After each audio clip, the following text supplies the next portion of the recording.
capítulo 6, versículos do 1 ao 8. Ela está intitulada, diz assim, o chamado de Isaías. No ano em que morreu o rei Uzias, eu vi o Senhor assentado sobre um alto sublime trono, e as obras do seu manto enchiam o templo. Os serafins estavam acima dele, cada um tinha 6 asas, com 2 cobriam os rostos, com 2 cobriam os pés, e com 2 voavam, e clamavam uns aos outros, dizendo: Santo, Santo, Santo é o Senhor dos exércitos, e toda a terra está cheia da sua glória. Os umbrais das portas se moveram à sua voz que clamava, e a casa se encheu de fumaça. E então disse eu: ai de mim que vou perecendo, porque eu sou um homem de lábios impuros, e habito no meio de um povo de impuros lábios. E os meus olhos viram o rei, o Senhor dos exércitos. Mas um dos serafins voou para mim, trazendo na mão uma brasa viva, que tirara do altar com uma tenaz. Com ela, tocou minha boca e disse: Veja, isto tocou os seus lábios, e a tua iniquidade foi tirada, e purificado o teu pecado. Depois disso, ouvi a voz do Senhor que dizia: a quem enviarei? E quem há de ir por nós? Então disse eu: eis-me aqui, envia-me a mim. Sobre essa passagem, ele começa dizendo: no ano em que morreu o rei Uzias. Mas para a gente poder entender esse contexto, quem foi o rei Uzias? E aí, normalmente, para a gente entender uma passagem da Bíblia, a gente tem que entender o seu contexto. E aí a gente vai estudar um pouquinho sobre quem era o rei Uzias. Uzias, na Bíblia, ele é citado com 2 nomes diferentes.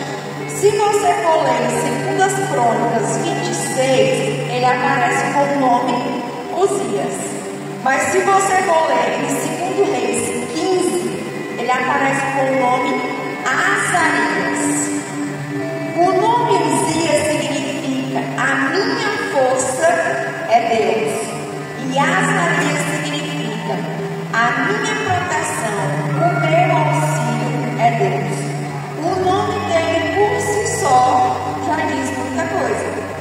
Que a força, auxílio e proteção, ele dá crédito a Deus. Nós podemos ver também na Bíblia que ele era filho de Amazias, que foi o rei de Judá. E ele começou o seu reinado no ano 27 do rei Jeroboão, que já era no reinado de Israel. Para recapitular um pouco, depois de Salomão, o reino de Israel foi dividido, que teve o reino de Israel e o reino de Judá. E o rei Uzias, ele estava no 10º, ele já era o 10º rei da linhagem do reino de Judá. Ele reinou em Jerusalém. Se você for ler lá em 2 Reis sobre esse rei, 2 Reis 15:3, ele vai dizer: o rei Uzias fez o que era reto ao Senhor, conforme o seu pai. Primeiro ensinamento que a gente vê: conforme o seu pai. O pai dele foi um exemplo. E ele seguiu isso. Se você for ler depois a linhagem dele, diz que o filho dele também seguiu ao Senhor conforme o seu pai. A primeira lição que a gente vai tirar nessa passagem aqui: nós, como pais, temos que ser exemplo para os nossos filhos. Porque se queremos filhos na casa do Senhor, nós somos os primeiros a estarmos aqui. Se queremos filhos que orem, que leiam a Bíblia, nós temos que ser os primeiros a orar e ler a Bíblia. Se queremos filhos obedientes, nós também temos que ser obedientes na casa do Senhor.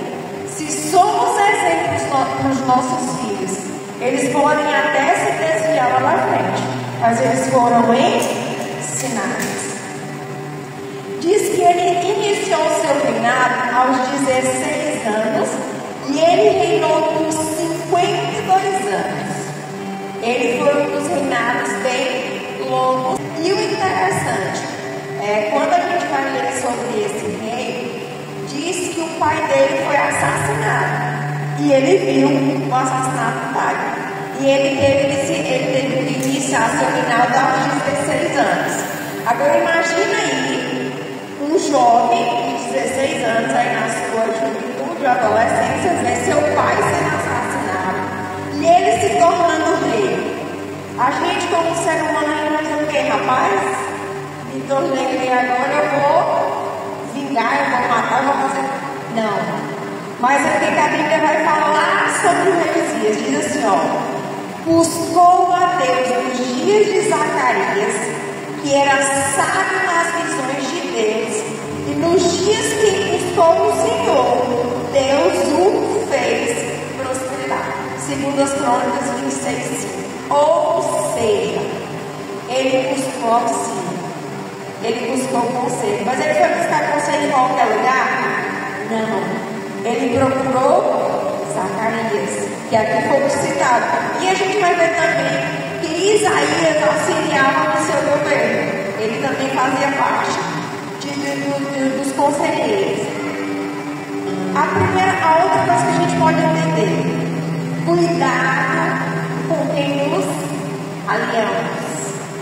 Porque se você vai procurar alguém para se aconselhar, primeiro, essa pessoa vai te trazer conselhos baseados na Bíblia. Seus amigos, seus colegas, aquelas pessoas que você pode buscar auxílio no momento de um conselho, de uma decisão. Se aquela pessoa não tiver uma bagagem espiritual firmada aqui na palavra, você pode ter péssimos conselhos. Você pode não ter o auxílio necessário. E você está próximo de pessoas que não fazem crescer você espiritualmente. Muito cuidado, para que a gente possa entender com as nossas amizades quem nós nos aliançamos, para poder tomarmos muito cuidado. Porque à medida que nós estamos na escola, na faculdade, e temos aquela companhia de amigos ou colegas que não estão na palavra, vai dizer: as coisas do mundo é normal, fazer isso é normal. Mas quando você está próximo de pessoas que estão firmadas na palavra, na hora que você fizer coisa errada, aquele seu amigo ele vai ser o primeiro a dizer: olha, está errado. Aqui não é o caminho a seguir. Então, devemos nos aliançar a pessoas que têm uma bagagem espiritual ou igual a nossa, ou pelo menos mais forte, para poder a gente poder crescer um pouquinho mais. Vamos lá. Também esse rei Uzias, ele tinha uma visão de crescimento e temor a Deus. Ele foi conhecido como um grande rei e sua fama chegou ao Egito. E aí a gente vai entender um pouco lá em 2 Crônicas 26, vai falar um pouco desse rei. Diz que ele o quê? Ele teve um crescente poder econômico bom. Ele edificou uma cidade. Ele construiu torres fortalecendo o seu império. Ele prosperou a agricultura, vinhateiros, abriu cisternas e poços porque tinha muitos gados. Ele também, na questão militar, ele foi muito estrategista, ele foi muito inteligente. Como ele fortaleceu o exército de Judá e tinha uma tropa de elite dele de 2.600 homens. Era para ir para a guerra, chamava o exército dele. E ele enfrentou o exército dos filisteus, meunitas e árabes, que eram, naquela época, fortes exércitos.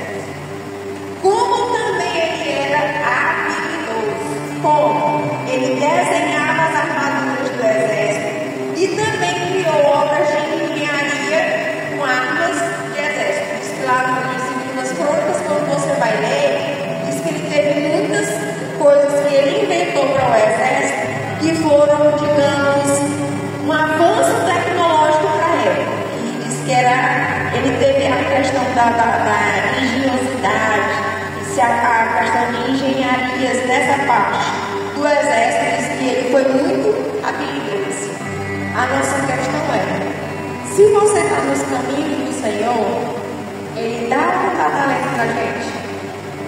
Se Ele queria ser um bom rei, um grande rei, e que tinha que fortalecer, Ele começou a utilizar isso, os seus talentos, para aprimorar isso no seu reino.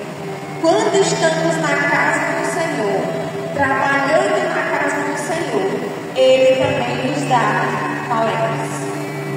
E é dentro daquilo que nos foi chamado. Ele não vai te capacitar, Ele não vai te dar aquilo que você não vai usar. Ele vai te dar talentos naquilo que você vai usar na casa e na obra dele. E é o que a gente acha interessante também nesse rei. Nas circunstâncias em que ele começou o seu reinado, ele não se fez de coitado. Ele fez o quê?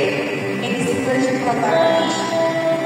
Ele simplesmente, naquelas circunstâncias, ele utilizou estratégias para fortalecer o seu reino.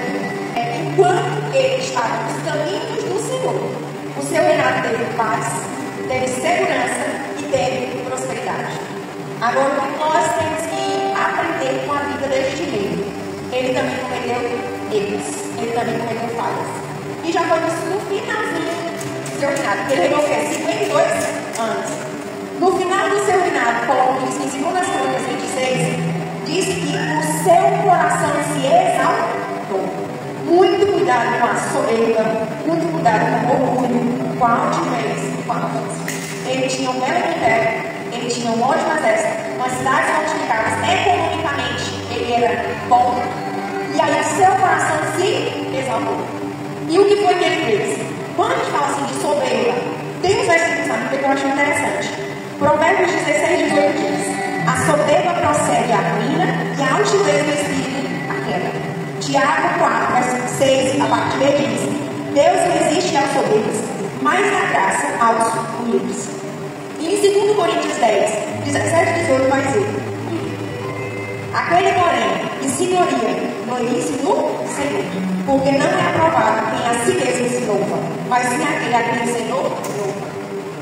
Se quer glorificar ou dar glória, dê a quem é devido. Se você tem algo hoje, glória a Deus.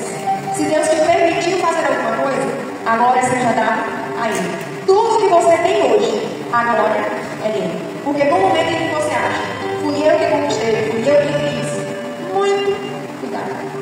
Porque a Bíblia aqui já diz logo: a soberba precede a ruína e a altivez do espírito a queda. E aí, conforme a atitude de Uzias, ele foi lá para o templo e aí ele quis oferecer incenso ao Senhor. Ele era rei. E a função de oferecer incenso ao Senhor era um dos sacerdotes. E ele foi para o templo fazer isso. O que acontece? Quando você quer fazer aquilo que você não é chamado, aí vem as consequências. Quando Deus te coloca numa determinada função, é para você fazer aquela função. E aí, quando o sumo sacerdote, os seus 80 sacerdotes, chegaram lá e reclamaram com ele que ele não devia estar fazendo aquilo ali, em vez de ele reconhecer seu erro, não, ele foi para discutir. Não se discute com a autoridade. Não se discute. Porque se aquela autoridade está ali, é porque foi Deus que colocou. E você pode ter autoridade lá fora. Você pode ser o juiz, o governador, o presidente, seja lá o que for. Mas quando você está na casa do Senhor, você é servo. Você é ovelha. E se tem um pastor sobre você, você tem que obedecer a ele. E aí sim, tem que obedecer também a palavra. E essa daqui é a nossa linha, o nosso caminho que nós temos que seguir. E o engraçado é quando a gente fala a questão da autoridade, nosso pastor é o presidente aqui, né? E eu sou vice-dele. O que acontece? Tem algumas coisas que ele faz que eu não concordo. Mas aí vem a passagem aqui, a autoridade é autoridade. O máximo que eu posso fazer é, pastor, assim, conversa com ele, a minha opinião. Mas se ele diz, a decisão é essa, o que eu vou fazer? Posso fazer nada, posso até não concordar. Mas se ele é autoridade, tem que obedecer.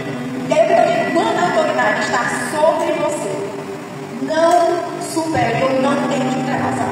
Porque as consequências vêm. E foi o que aconteceu com o rei. Quando ele fez essa atitude, ele rompeu o princípio. Porque a autoridade é um princípio. quando Deus te coloca naquela posição, não vá tentar tomar o lugar de quem está acima de você. Porque se a tua posição é aquela, é ali onde você tem que ficar. E quando ele não ouviu os conselhos do sumo sacerdote, e ele ainda fez atitude de desobediência em relação ao sumo sacerdote, o que aconteceu? Imediatamente ele se tornou leproso. Quando ele viu que ficou leproso, até ele mesmo saiu do templo. Mas naquela época, por exemplo, quem tinha lepra não poderia viver em sociedade. Ele tinha que ficar em isolamento. E foi o que aconteceu com ele. Ele teve que ficar morando isolado. E aí a pergunta é: ele podia reinar? Ele podia voltar para a sala do trono? Ele podia governar?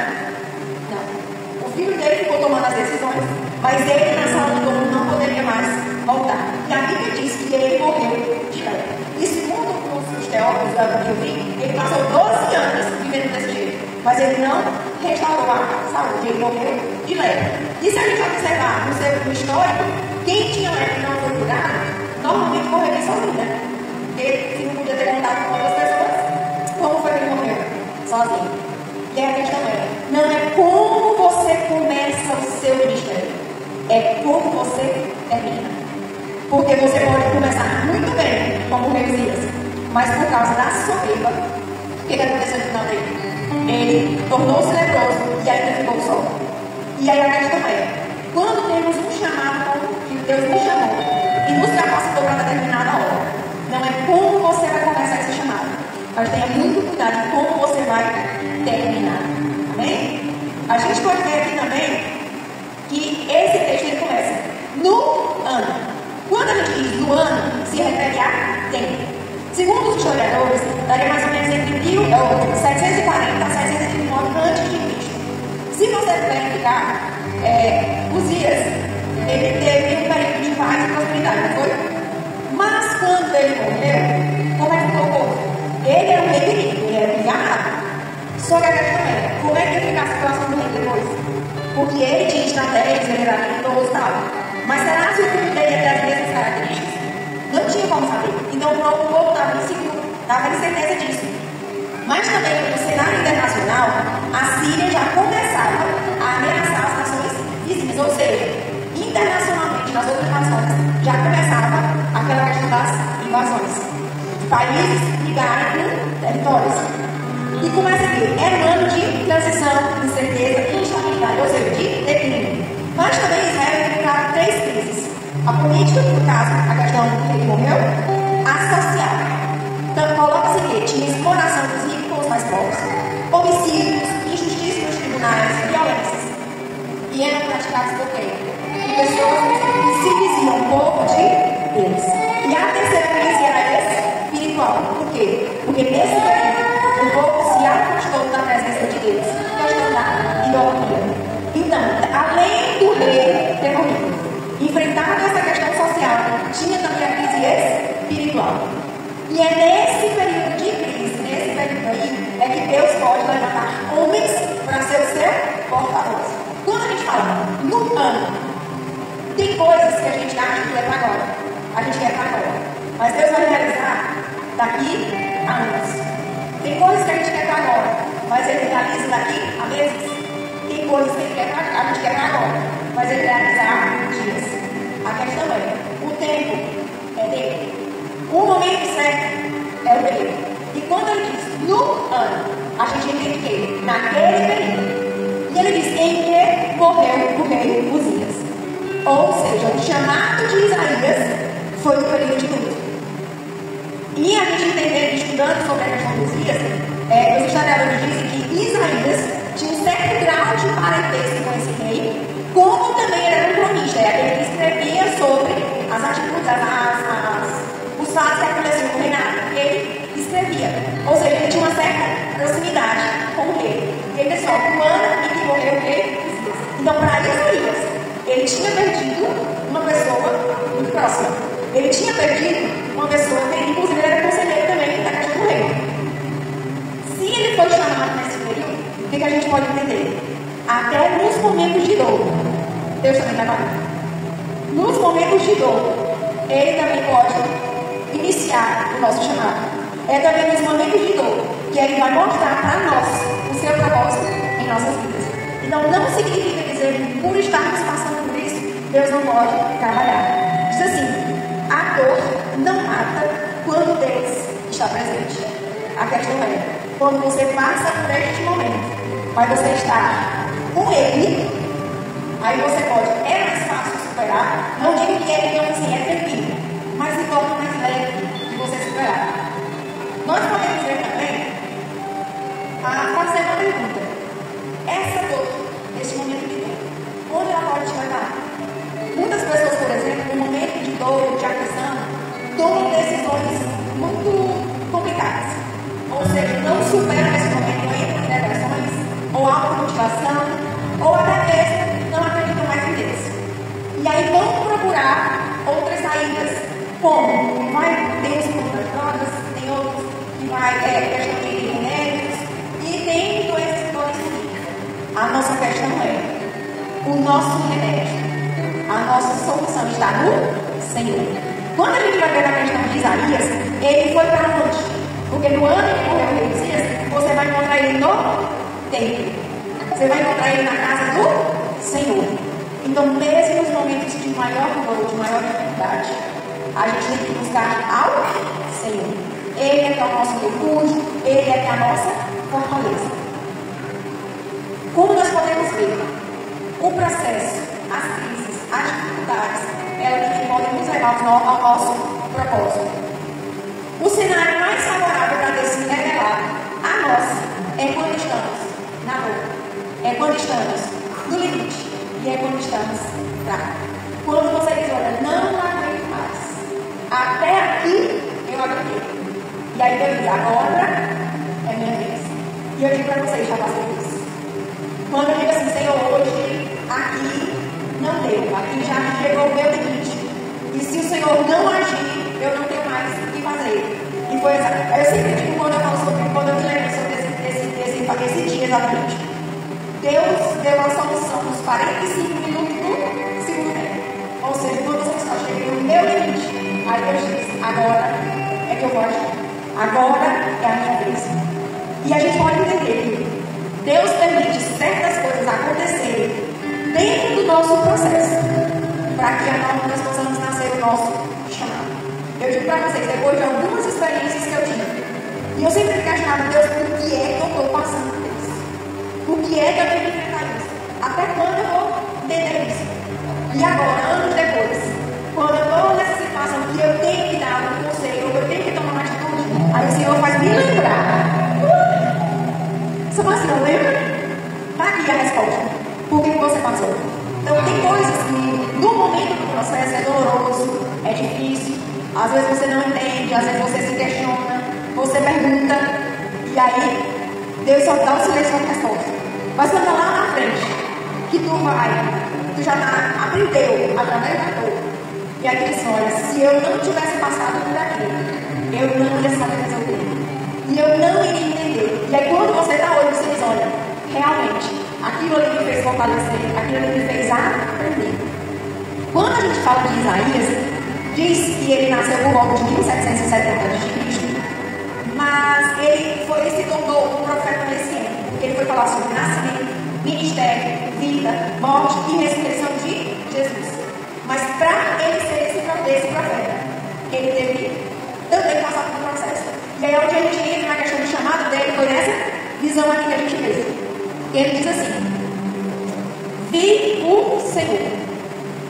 Quando temos um chamado, eu sempre digo que o Senhor dá as pistas. Ele sempre dá os relâmpagos. No momento, às vezes, você até entende a situação ou o porquê. Mas Isaías, ele teve esta visão. Quando se tem um chamado, ele também te dá o caminho. E neste caso, Isaías deu a visão. Vamos lá. Isaías, quando ele diz: eu vi o Senhor, ele não viu o Senhor face a face, porque ninguém suporta a questão da glória dele, ninguém consegue ver ele face a face. Mas ele viu um vislumbre da glória do Senhor. Entendemos que o rei Uzias, que é o rei humano, terreno, ele não estava morto, não tinha morrido, mas ele viu o rei dos reis. O trono humano estava vazio, mas ele viu o trono celestial. E ele estava ocupado pelo leão da tribo de Judá. A gente pode entender que quando a questão do trono humano, ele pode ser assentado por homens, ele pode ficar vazio e ele pode se corromper. Mas o trono do céu, ele é assentado pelo leão da tribo de Judá. E ele sempre permanecerá lá. E ele também é santo. Ele não se corrompe. Ele é imutável. Uma das coisas que nós podemos ver é que assim, quando para a gente, homem, ser humano, para que Deus venha trabalhar em nós, o nosso eu tem que morrer. Quando a gente vê essa parte, essa figura, que o rei, o trono humano, não tinha um rei, mas ele pôde ver o rei celeste. A questão é, no momento em que você deixar o seu rei humano, o seu eu, morrer, é o momento em que Deus vai habitar em você. Entendemos que um dos primeiros requisitos para você ser usado pelo Senhor é você conhecer quem Deus é. E nos versículos do 1 ao 4, ele vai dizer assim, que ele está assentado no seu trono. Mostra o quê? Soberania. Mostra controle do universo. Enquanto no terreno as pessoas estavam desesperadas sem saber como ficaria a questão do reino humano, ele estava muito bem assentado. Se a pessoa está assentada, ele está preocupado com alguma coisa? Não. E por que Deus estaria preocupado se ele é o dono de tudo e tem controle de tudo? Enquanto nós estamos desesperados por alguma coisa aqui, ele simplesmente diz, eu controlo tudo. E quando estamos com ele, aí a gente também tem essa confiança de que ele está no controle. Quando diz, ele está sentado no alto e sublime trono. Na sua transcendência, a gente pode entender. Ele está acima de tudo e ele está acima de todos. Ninguém se iguala a ele. Podemos entender também no versículo quando diz que as abas das suas vestes encheu o templo. Gente, quando eu li essa passagem, as abas não era nem humano, eram as abas das vestes enchiam o templo. A glória do Senhor, ele não se limita a este lugar. Ele não se limita a paredes. A glória dele está em todo lugar. E quando eu vejo essa questão de a água do manto, ela simplesmente encheu, é porque a glória dele é isso. Quando entendemos também que os serafins, eles diziam o quê?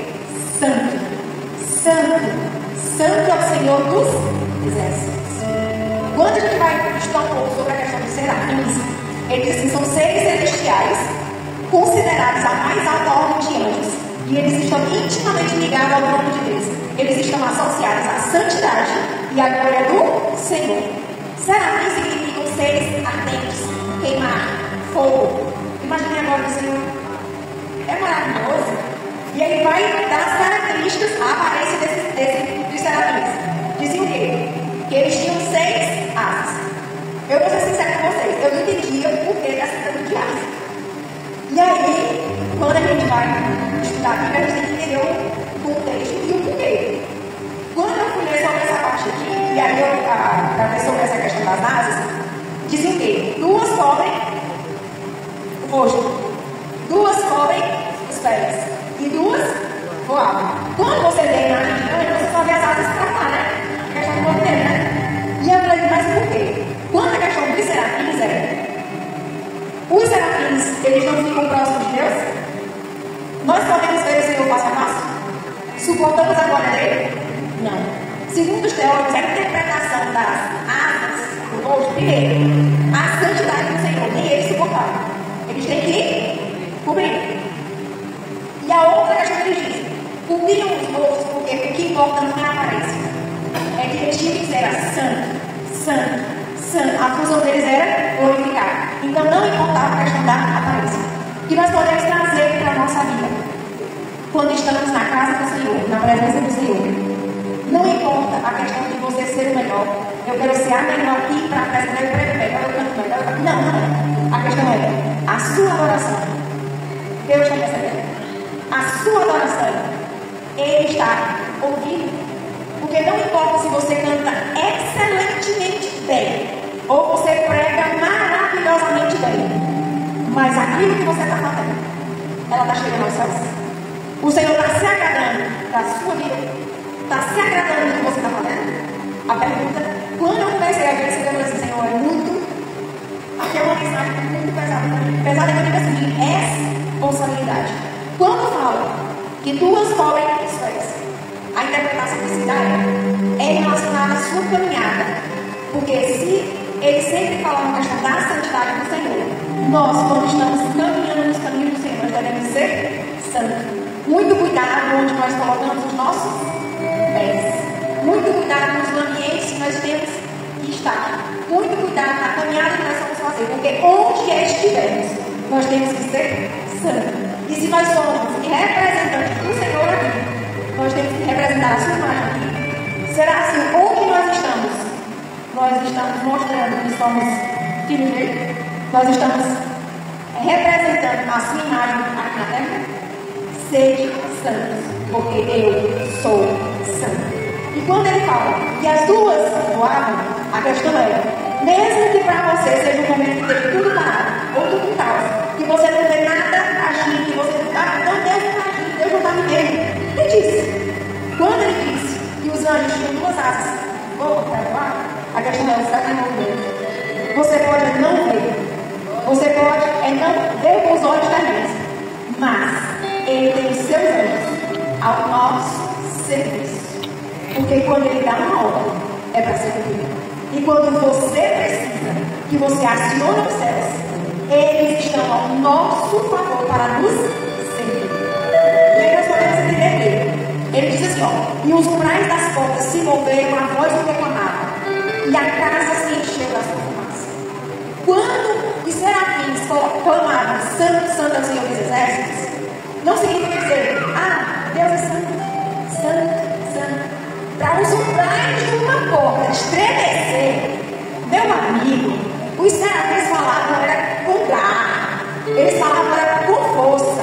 Então, quando formos adorar, porque isso é uma adoração, quando formos adorar nosso Deus, não é de qualquer jeito. Você não está falando com um colega, você não está falando com um amigo, você está falando com o Rei dos Reis. E quando você está falando com o Rei dos Reis, você tem que mostrar a majestade que ele é. Como é que você vai fazer? A adoração genuína, a adoração verdadeira. E não é com a boca para fora, não. É com o coração. Quando formos adorar o Senhor, eu não vou fazer de qualquer jeito. Porque se você quer ver Deus agir, tenha um coração agradecido, mas também seja um adorador. Outra coisa que nós podemos ver também é que um segundo requisito para sermos usados pelo Senhor é que nós necessitamos reconhecer quem nós somos. Isaías, ele diz assim no versículo 5: ai de mim, pois estou perdido. Quando nos aproximamos de Deus, da sua santidade, quanto mais próximos estamos dele, nós podemos reconhecer que nós somos pecadores. Nós reconhecemos que nós somos imperfeitos, porque a sua santidade nos revela onde nós estamos errando, onde nós estamos pecando. E aqui Isaías, ele reconheceu que ele era pecador. Ele disse, ó, ai de mim, pois estou perdido. O que ele colocou assim, ó? E depois assim, porque eu sou um homem de lábios impuros, e habito no meio de um povo de impuros lábios. A questão é, quando você, principalmente nós que estamos aqui no altar, para falarmos para vocês uma coisa que eu aprendi. A primeira vez que eu ensinar, porque Isaías ele foi chamado para levar uma mensagem. Ele foi chamado para dar uma palavra para um povo. Mas o chamado dele começou a primeira transformação com ele. E ele reconheceu que ele era pecador. Essa parte aqui foi o que eu falei assim, Senhor, para eu subir lá em cima, eu primeiro tenho que entender que a mudança tem que começar em mim. Como é que vamos falar de santidade, de santificação, se nós que estamos aqui em cima, eu falo principalmente de mim que estou aqui, porque você não sabe o tamanho da responsabilidade que é estar aqui. Porque aqui não é pegar uma palavra e falar qualquer coisa.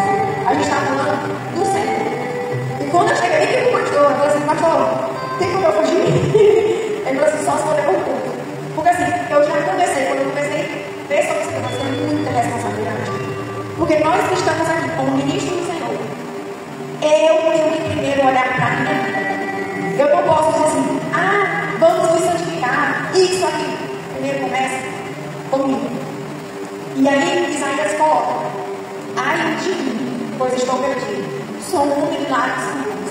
Ele já começou logo dizendo, os meus lábios são impuros. Mas a pergunta é, para os seus lábios serem impuros, começa onde o problema? No coração. Por quê? A boca fala o que o coração está cheio. Mateus 12, 34, parte 1. Então, se ele falou que os lábios deles ele é impuro, ele já estava dizendo, meu coração também está impuro. E aí nós podemos entender que nós temos que tomar muito cuidado.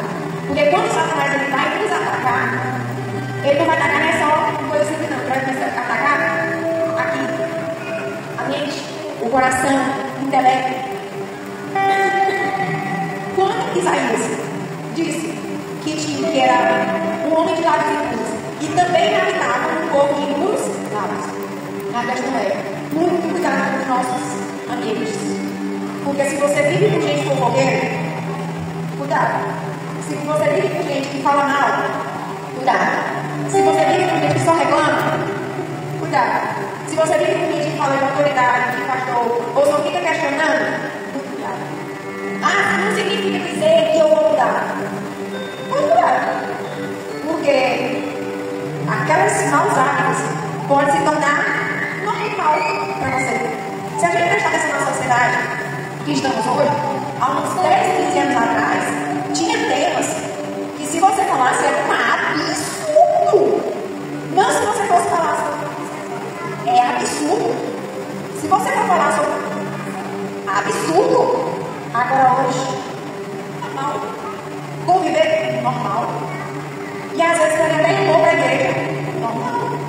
Muito cuidado com o ambiente onde você está, com quem você convive. Para aquilo que a Bíblia diz que é pecado, não se tornar normal para você.